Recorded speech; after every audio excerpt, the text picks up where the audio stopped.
Medlock. What a fine morning this has turned out to be. Yes, Doctor. I trust this headmistress will be quite impressed riding across the moor on such a day.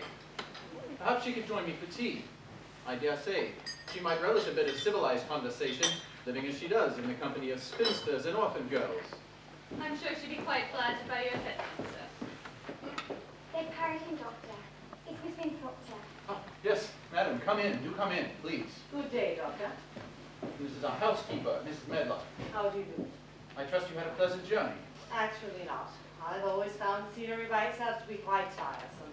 Well then, you will be relieved to find we have contrived to keep all of the scenery outdoors. Won't you sit down? I've completed all the forms you sent us. I think you'll find that my brother has included a contribution to the school's building fund. You didn't request it, of course, but as I told my brother, I'm sure you're in the planning stages of something or other. Mrs. Medlock, will you see what's keeping Mary? I'm right here, sir. Quite right. Here's our girl. Mary Lennox. This is Mrs. Winthrop of the Aberdeen School for Girls. Good morning, Mary. I didn't want to go to the school. Of course you do. A useless child never knows her worth, we say. My Uncle Archibald said that... Perhaps, if you would tell Mary a little about the school, she'd see there's no reason to be alarmed. Certainly. And let me say from the start, you are not on trial here. The Board of Trustees has accepted your application. Oh, that's good news, indeed. I won't go. You can't make me. Mary Lennox! Quite all right, Doctor. It's exactly the kind of behavior we are very well equipped to handle. My Uncle Archibald is the only one who says where I'm going to go. And he says I don't have to go to any stupid school. She's just frightened, I'm sure. Children are quite often depressed after a tragedy such as she has suffered.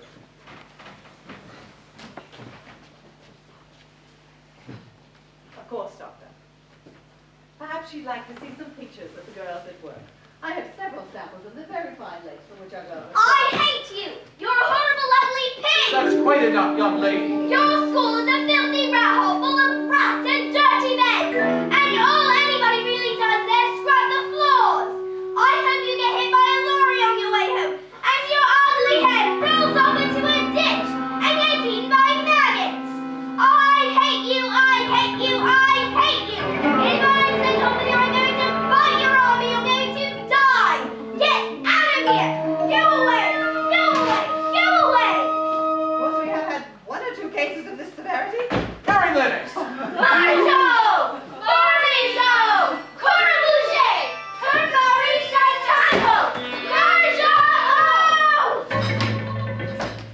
Doctor, what you have here is a medical problem.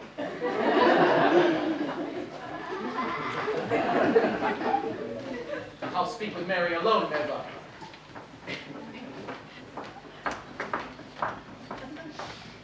Corabouche, I'm going outside. You're going wherever I send you, young lady, and right this moment it's into that chair. My Uncle Archibald said I didn't have to go to a school. Oh, for God's sake, he doesn't care about you. All he wants is to never see you again. Why do you think he left without even saying goodbye to you? Maybe he was in a hurry. You drove him away. You remind him of his wife. I look like my Aunt Lily. Now, it's my task to find a suitable place for you to go so that my brother can return. The next school I will contact will send no representative. Your bags will be packed and you will leave Saturday week. But I can't leave now. Colin needs me. The last thing the boy needs is you. Another month of trying to keep up with you and we'll have to put him in the hospital or worse. No, you won't. He's much better. You have no idea how ill he is. When Colin was born, the midwife didn't expect him to live a week, but I have kept the boy alive now for 10 years. Only now, thanks to you, he's in grave danger of relapse. But you haven't seen how well he has been. Huh. Do you want him in a hospital? Do you want him to die? To die? Yes, to die. Colin is too active at this stage in his recovery. If you push him to take his first steps too soon, before his heart is strong enough, he will not survive it. You understand, Mary. Colin's very life is in your hands. One moment he would be chatting away, and the next he would sink to the ground and die. And die? Yes, you have choices in your life. Colin does not. I will not see the boy in a hospital for the rest of his life, or dead before his life even begins. And you must go. And go you will. That's all I have to say to you. Why are you still standing there? Are you quite amused to learn of your power? I didn't do anything. You locked him in his room. You may go. You don't want Colin to get well at all. You want him to die so you can You will leave Saturday week!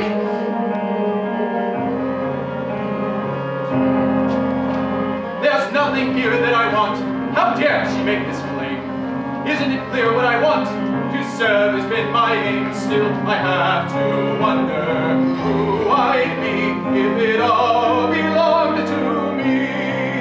If they'd all disappear, I'd start again and live like other men. I could be happy then. If they'd all disappear, I could be free. Cut off from pain and loss, at last I'd be.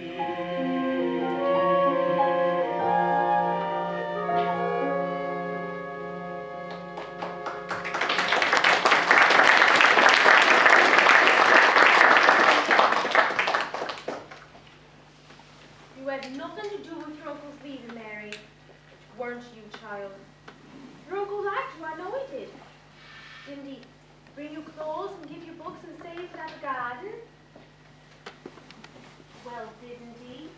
But Colin's going to die, and it's all my fault. And what have you done for Colin? But get him going outside every day, and get him eating his food, and get him believing he could be strong again. I think you were just what Colin needed. But you're not a doctor, Martha. Will you tell him I'm sorry?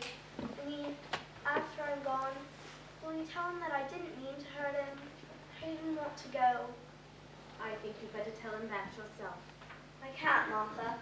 He'll just start acting all high and mighty again. And then Dr. Craven might send him away too.